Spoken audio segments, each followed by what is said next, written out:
అంటే మీ assistant director sir ఈ dialogue బాగుంది సార్ ఇది చేసేస్తా అంటే చేసేద్దా అన్నట్టు మీరు నిజంగా అలా చేస్తారా అన్నట్టు నాకైతే అర్థం కాదు. ఎందుకంటే త్రివిక్రమ్ శ్రీనివాస్ గారు మీ మూవీస్ ఎలా ఉంటాయంటే ఒక ఎండాకాలంలో చల్లటి కూల్ వాటర్ తాగినట్టు ఉంటుంది. కానీ ఈ మూవీ అయితే మీ మూవీ కాదండి.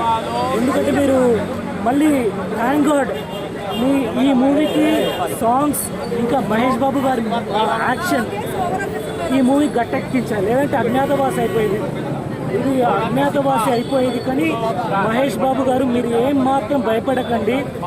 మీ ఫ్యాన్స్ మీకు ఇది చెప్పడం కరెక్టో కాదు నాకు తెలియదు. మీకు సొంత స్టూడియోస్ ఉన్నాయో తెలీదు. ఎందుకంటే వేరే మెగా ఫ్యాన్స్కి మెగా ఫ్యామిలీకి వాళ్ళకి సొంత స్టూడియోస్ ఉన్నాయి, సొంత బ్యానర్స్ ఉన్నారు. వాళ్ళ ఫ్యామిలీలోనే ఒక 10 మెంబర్స్ యాక్టర్స్ ఉన్నారు. కానీ మహేష్ బాబు గారు మీరు ఒక్కరున్నా మీ వెనకాల ఎవరు లేకున్నా మీకు మాత్రం మీ ఆడియన్స్ ఉన్నారు సార్. మీకు మీ ఆడియన్స్ ఉన్నారు. ఇంకోటి గుంటూరు కారం అంటే మీరు ఎంతసేపటికి ఒక చిన్న షెడ్ చూపించి ఒక 10 మిర్చి బస్తాలు చూపించి అదే గుంటూరు అంటే గుంటూరు వాళ్ళు కూడా నవ్వి సస్తారండి. ఎందుకంటే గుంటూరు అంటే ఒక కల్చర్ ఉంటుంది, ఒక ట్రెడిషన్ ఉంటుంది, వాళ్ళకి వాళ్ళ కట్టుబాటు ఒకటి ఉంటుంది. ఆంధ్ర అంటే Sankranti Telangana festival as well as Andhra festival. ఇది both the people in the both states celebrate the same festival, all India. ఇంకోటి చాలా ప్లేసెస్లో ఇంకో గుడి పౌడ అని చాలా మహారాష్ట్రలో కర్ణాటకలో పొంగళ్ళు అని చేస్తారు. కానీ మీరు ఎంతసేపటి మీరు ఏం చేస్తున్నారంటే ఒక మార్క్ అనేది చూపించలేదండి. మహేష్ బాబు గారు మీకు 100కి 200 మార్క్స్. త్రివిక్రమ్ శ్రీనివాస్ గారు I'm sorry to use this word, ఇది మాత్రం మీ మూవీ కాదు. ఎందుకంటే మీరు fans shall be allow Mahesh Babu are not అనేటువంటిది లాస్ట్ టైం వదిలేశారు. మహేష్ బాబు ప్యాన్ ఇండియా సినిమాలు చేయాల్సిన టైం వచ్చింది. యూనివర్స్ సినిమా కూడా చేయాలని నేను అనుకుంటున్నాను. సో మరి ఎందుకు చేస్తారు? సో సినిమాలో 3 మిస్టేక్. తెలుగు సినిమాలో డిజాస్టర్ ఉంటున్నాయి, మళ్ళీ ప్యాన్ ఇండియా సినిమాలు ఎందుకని ఒప్పుకుంటలేరంట కదా.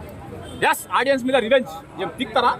ఆడియన్స్ మీద రివెంజ్. ఫ్లాప్ అయితే ఇంకో సినిమా తీస్తాం, అది ఫ్లాప్ అయితే ఇంకో సినిమా తీస్తాం. Audience on revenge. ఏం చేస్తాం? నీకు ఒకటే దారి లేదు, గోదారి లేదు, దారి లేదు, అర్థమైందా? సినిమా చూడాల్సిందే. సో సినిమాలో 3 మిస్టేక్స్ గుంటూరు కారం. ఒకటి, బ్లడ్ తీసేటప్పుడు సైన్ రావాలి, అది కనపడదు.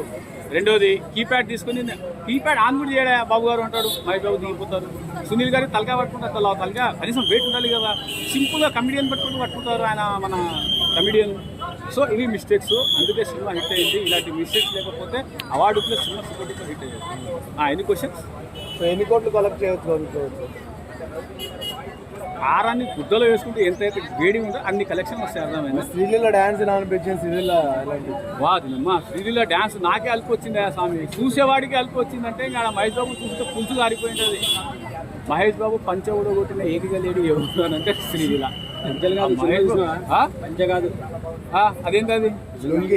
ఏమో సినిమా చూసి మాట్లాడండి రా, సినిమా చూడకుండా మాట్లాడతారు. తమిళ్లో పంచ అంటారు, ఉర్దూలో లుంగి అంటారు, హిందీలో డంకీ అంటారు.